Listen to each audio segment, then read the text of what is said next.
Ang sekreto dito sa camera ng Google na hindi mo pa alam. Alam mo bang malaking tulong ito dahil halos dala na nito ang lahat?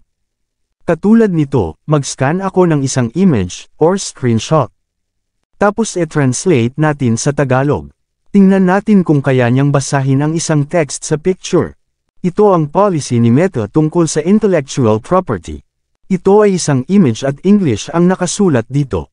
Ang gagawin ko dito ay, susubukan ko i-translate sa Tagalog kung talagang gagana ito. Ilalagay ko lang dito sa translate, at syempre dito sa itaas English to Filipino. Kung hindi Filipino nakalagay dyan ilipat nyo na lang sa Filipino. Tingnan mo maigi, kaya niyang i-translate sa Filipino, kahit image text pa yan. Ganun kagaling ang camera ni Google. Ito ay malaking tulong para sa atin or sa mga anak natin. Kung ilagay ko naman dito sa homework, automatic magkakaroon siya ng highlights. Ganun kaganda ang update ni Google ngayon. Syempre, kung nagustuhan mo ang video na ito, huwag mong kalimutan mag-follow at i-share mo na rin ang video na ito. Maraming salamat po.